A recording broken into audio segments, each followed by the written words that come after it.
Stars look like they're not shining. Her hair falls perfectly without her trying. She's so beautiful, and I tell her every day.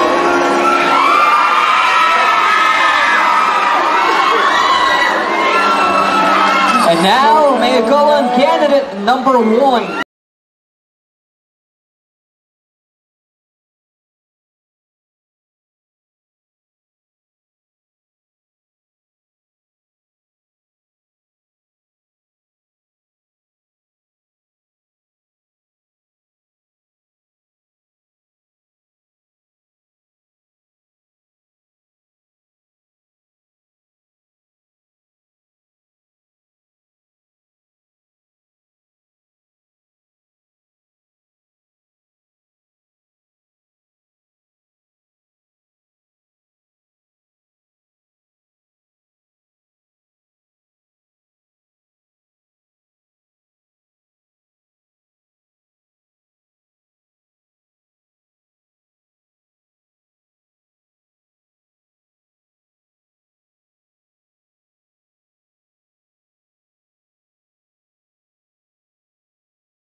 The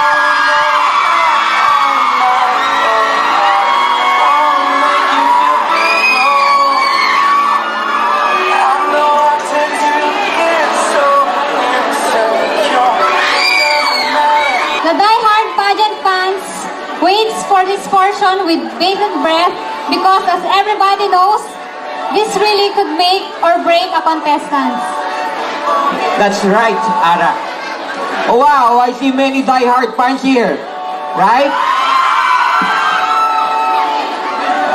Cheering for their own bets. Because these are bare of our contestants show they possess beauty and brains. Now I have the envelope here. Inside on the envelope is the question. After that, I will read it twice, then the contestant will answer it. Number 1, Miss Christopher Fabian.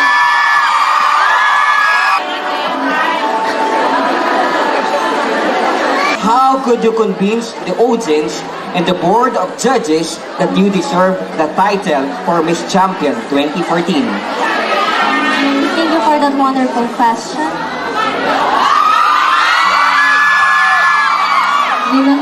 你什么能说服观众和评审你赢得这个奖？ Here on this stage, compete for the deserved title. And we have our own unique talents and beauties that will make us deserves the crown. But if you're going to ask me what is my edge on this competition, it's gonna be my confidence and eagerness to serve as all my members to achieve all my goals. My faith in God is always present, and I know He's not gonna give me something that I can't overcome.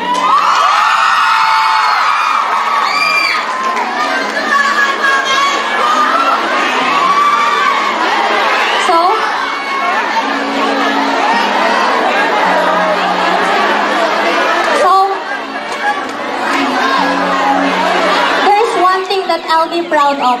This may be the first time for me to compete on this competition. I know that I'll do my best.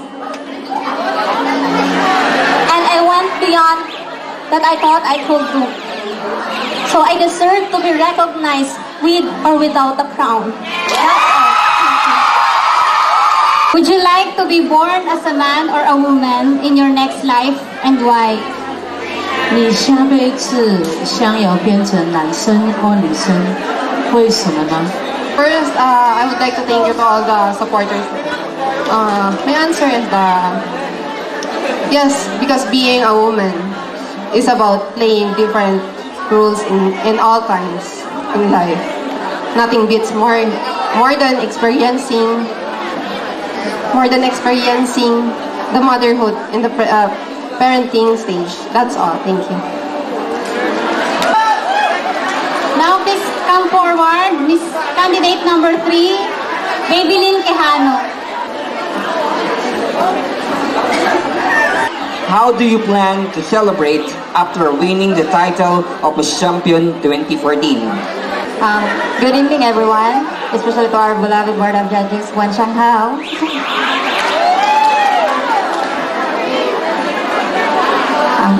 If I won the title of Miss Champion 2014, I would plan to attend a mass as a thanksgiving to God for this wonderful blessing and achievement that I receive right now, and most especially a small celebration to my friends who always there for me, to help me, and for their support, and thank you.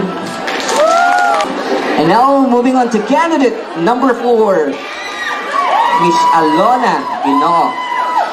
You give to Ara. How would you describe your own personality? Talented, and have a good attitude, either losing or winning in this competition. And I have a beauty that being a woman that God's gift. With compassion and love. That's all, and thank you. Number 5, Miss Gemma Maloloyon.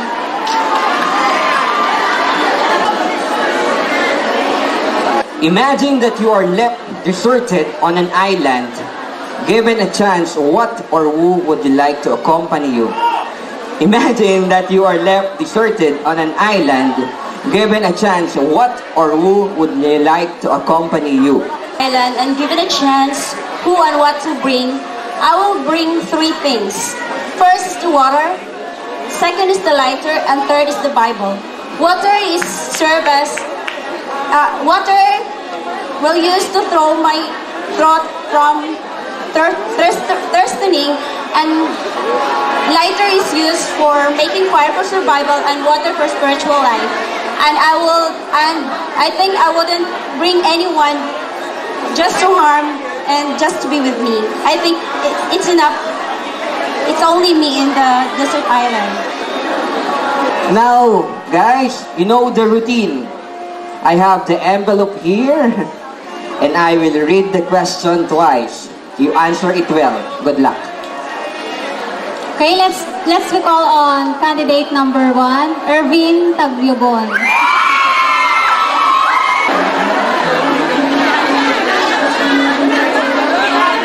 How do you know if you are respected by your peers? When I know I'm not respected peers, that when people treat me, when people treat me so nicely and giving me good treatment, simply because a good treatment is a sign of respect. That's all. Thank you. We have candidate number 2, Mr. Emilio De Castro. What makes you happy and what makes you sad? I make me sad if I see my family suffer. Yeah. Then I make me happy if now I'm working now in Taiwan, and then I give the money for my family, and because why here in Taiwan? Because for my family. That's all, and thank you. Candidate number 3 is Mr. Miko Godoy. If God will grant you one wish, what would it be? For me, that question, my answer is as simple like this. I always pray to God this one special thing. To keep my family safe and sound every day of my life, even though without money, without anything else, as long as my family is in a good condition, that is the big blessing for me. Thank you. Number 4, Mr. Leo Zakari Ramon Jr. What is the essence of a man? First of all, I would like to thank my friend. Hi guys, good evening. The essence of a man is have a dignity, humility, and become responsible and loving of his family. Thank you. Candidate number 5, Mr. Harry De Los Santos. If you would be isolated in an island and given the chance to bring 3 things, what would it be? If I would be isolated in the desert island, I would bring 3 things. Bible,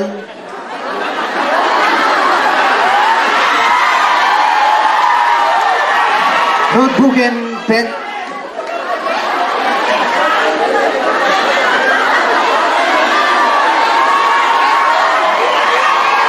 and the rosary.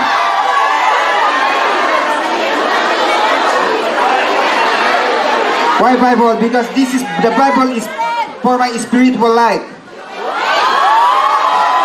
Pencil and notebook. I will write all the memories in this island.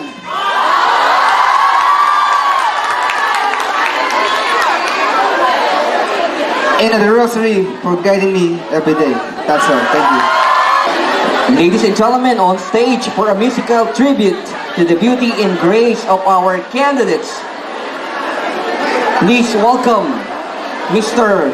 and Miss Japay 2014, Mr. Mario Sabeldia, and Miss Joyce Nabua.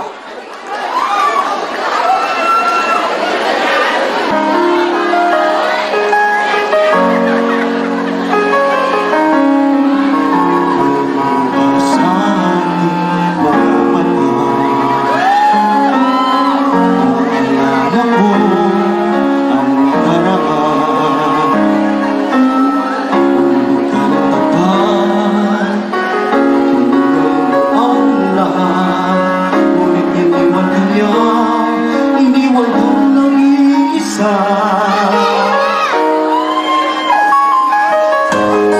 Alam mo lang muna sa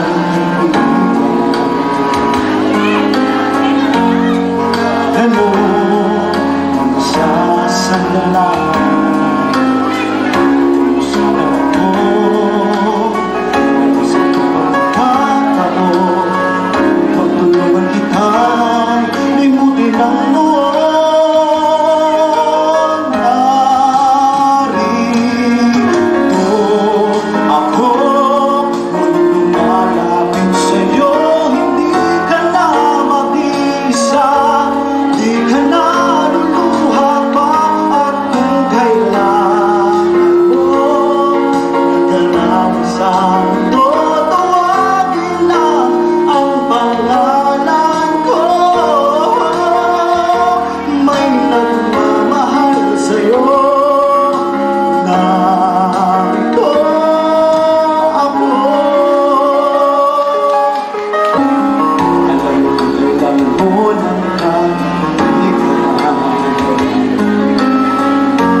Merry Christmas po ulit.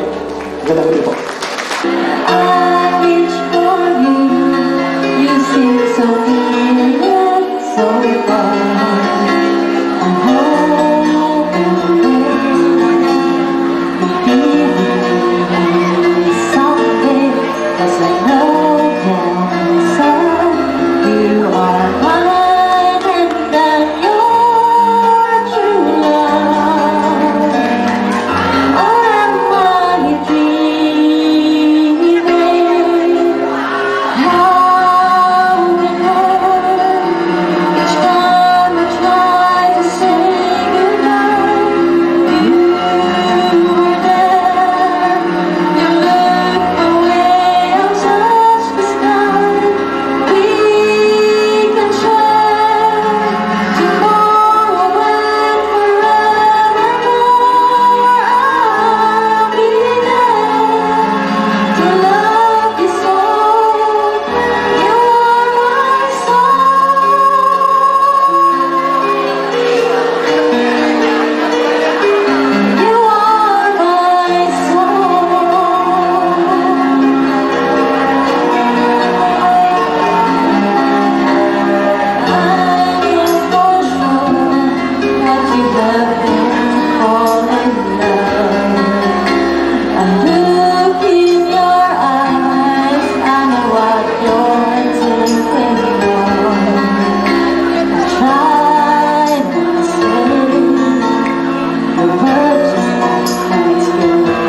stage, Miko. Our Vice Director of Champion Manpower Services.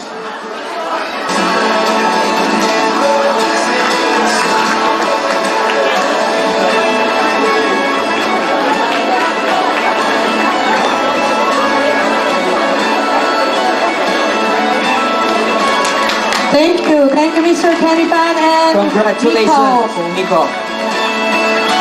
And the second place for the cooking contest is none other than... Please come up on stage, Chef Joe.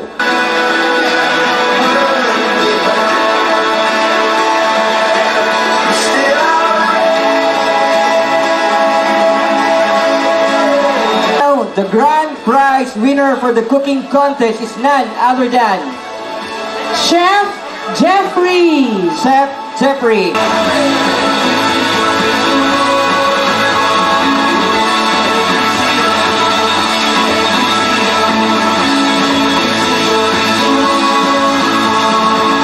Okay, here's the winner for the dance competition.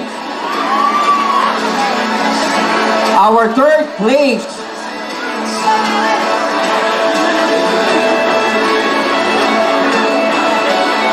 with an average score of 97%. Where are you? Group Mash Up! Okay, kung hindi pa handa, we will announce the second placer. Our second place goes to... with an average score of 98%. It's none other than PDI Music Shakers! And our grand prize winner for the dance competition is none other than...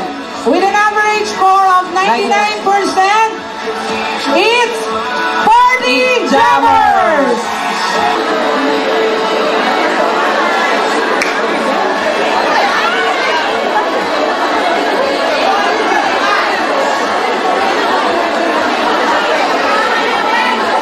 That is our last year's second runner-up.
Mr. and Miss Personality goes to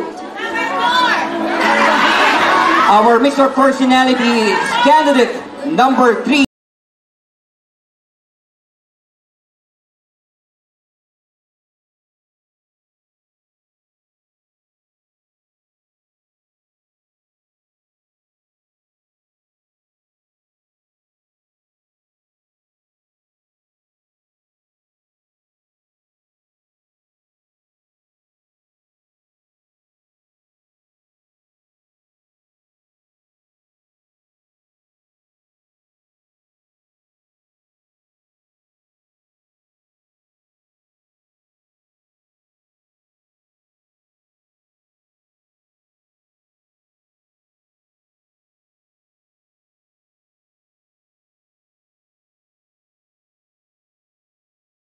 2014.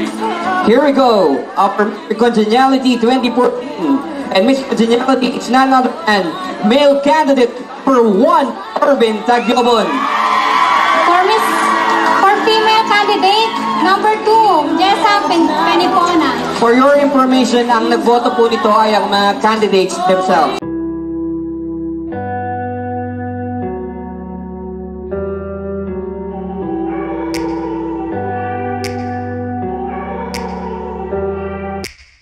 Take me back to a place where I felt at home. Take me back to Close-up smile and Miss Close-up smile. Mr. Close-up smile goes to candidate number 2, Mr. Emilio De Castro, and candidate number 5, Mr. Maggie Maluloyon.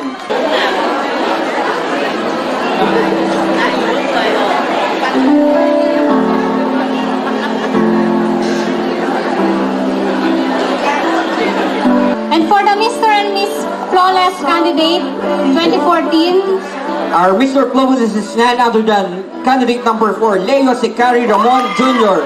and Miss Flawless candidate number 3, Babylin Quijano. And to give the award is Miss Aya Regalado.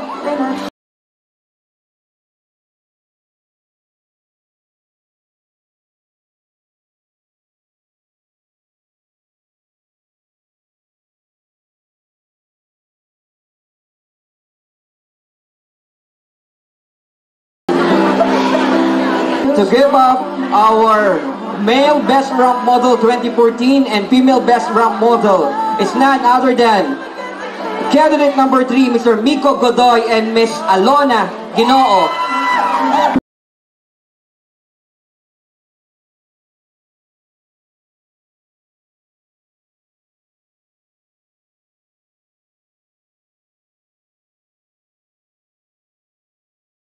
and Miss Hot Babe 2014.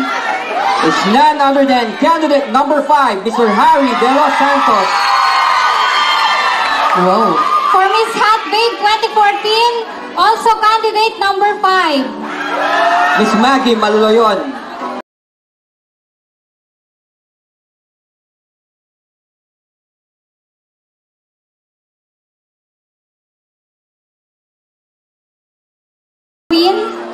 And the winner will receive a medal, certificate, plus a portrait.